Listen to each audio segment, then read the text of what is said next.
the Śāṅkhya philosophers, the atheistic Śāṅkhya philosophers, back in the Vedic days, and were actually pre-Vedic days, because the Śāṅkhya philosophy was originated by a person who lived in the worlds of the demigods. Materialistic Śāṅkhya. I'm not talking about Kapila Dev, the incarnation of Krishna, his Śāṅkhya. I'm talking about the false Kapila. He came from the temple? Yeah. Yeah. When did it happen? Oh, it must have been millions of years ago. So anyway, the atheistic Śāṅkhya philosophy is exactly the same as the modern so-called scientific philosophy, insofar as the origin of the material elements and the creation of the world. Nothing new here, folks. And the same arguments against it still apply today, just as well as they did back in the time of Vyasadeva, when Vedānta-sūtra was written. You can't get something from nothing. And you certainly can't get a complicated, dynamic machine like the material world without a great deal of planning, an intelligent designer, and an extraordinary amount of power to enforce and maintain the laws of the material world. What do I mean by maintain? Well, consider if you take your car and you just park it out in the woods someplace for a couple of years, and then you come back. Is your car going to work? Probably not. To keep your car running requires constant maintenance, or at least regular maintenance. You have to put fuel in it, you have to clean it. If anything goes wrong, you have to take it to a qualified mechanic to have it fixed, and so on. So you can't just leave your car out in the middle of the woods and expect it to keep running. Everybody knows this. So how is it that this material world, which is many, many orders of magnitude bigger and more complex than any machine, how does it keep running? Why doesn't it break down? Why doesn't it just fall apart or stop working? How is it that the sun, for example, maintains almost a constant output of energy over thousands and millions of years? This is an amazing thing. This is a miracle. Every day is a miracle. But we don't see it because we have this materialistic mindset that says, oh, it's just because of the laws of nature. Well, just because of the laws of nature is a very big deal. The laws of nature are so delicately balanced that if some of the fundamental constants of material nature were just a little bit different, for example, atoms would be impossible. Or motion would be impossible.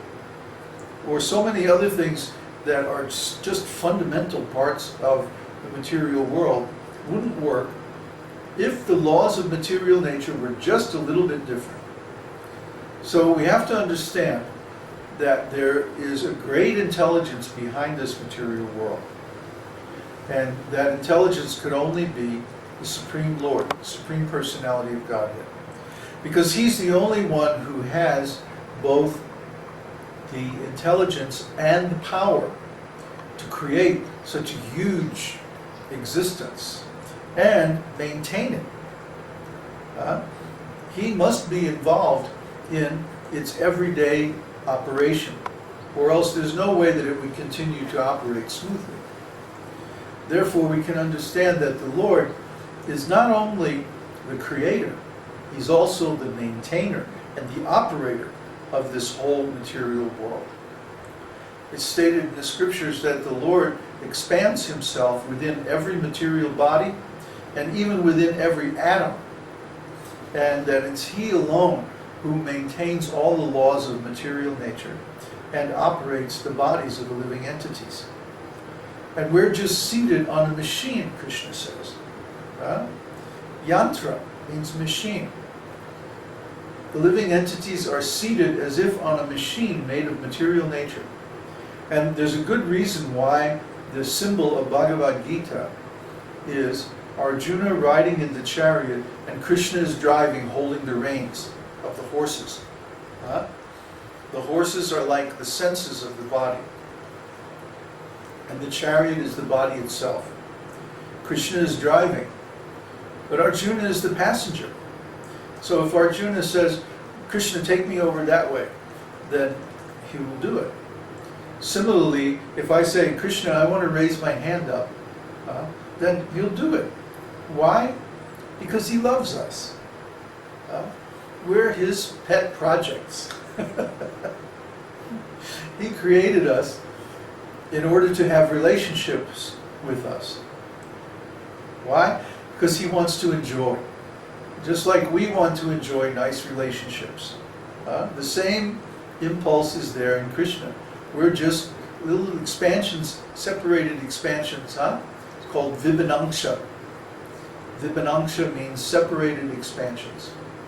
So we're separated expansions of the Lord in the same way that, for example, the other personalities of Godhead, like Balaram, Mahavishnu, and Sankharshan, and so forth, are Śāṅkhya, or integrated expansions. Śāṅkhya are the different personalities of Godhead, like the lords of the Vaikuntha world and the Purusha incarnations in the material universe. But we're also expansions of God, because after all, God is the source of everything. So we are separated from Him, which means we have a separate individuality. And the thing about that is that the Lord never violates our individuality. He created us this way. So He's not going to break His own laws. So once we exist as an individual, Krishna always maintains us as an individual, which means we have our own free will. So we can choose whether to be in relationship with Krishna or to try to ignore Krishna and have a relationship with the material energy. Why is there so much chatter while we're discussing all this philosophy? No wonder they don't have good questions. Huh? Stop the chatter on the chat thing. Listen. And just listen for a while. Try to understand this philosophy. I feel like if I was a teacher lecturing to a room of students and they're all talking in the back of the room. Well, it's Krishna Bhakti. He said it would be black and white to consider that the methods of the scientists would be lying, cheating, deceit, and propaganda. So, Whatever. Anyway, let's try to concentrate on the material so that when it's time for discussion, we can ask good questions about it. Sometimes it's like, crowd control. Anyway, so all this theory is given in Vedānta-sūtra. Both the scriptural conclusions and the objections or the theories of other people who are trying to counteract the philosophy of the scriptures. And the interesting thing is, all these materialistic philosophies have one thing in common. They all say that matter can create itself. Why do you think they say like that? It's because they're all atheistic. They don't want to have anything to do with God. They want to have a relationship with God's material energy. They want to enjoy His material energy. But they don't want to worship Him. They don't want to serve Him.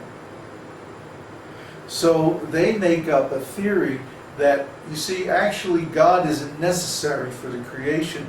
The matter can create itself. And that way there's no need for God. So we don't have to worry about God. God is irrelevant. Let's just enjoy the material world. Whoopee. So the biggest problem with this, of course, is that it's not true. It's a lie. It's a very self-serving lie to create the illusion that God is not involved with His creation.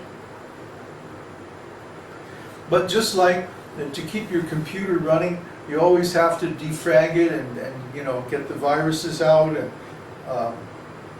back up the hard drive and do all kinds of things. Or just like a car, you have to keep changing the oil, or you know, having a tune-up every so often to keep it running. This material world would not keep running unless, what happened? The video disappeared. Go back to the participants tab. Can everybody still see and hear? What is Uddhava doing? Can you all still hear?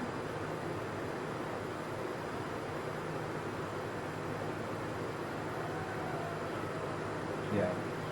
Okay. Somehow or other we're going on.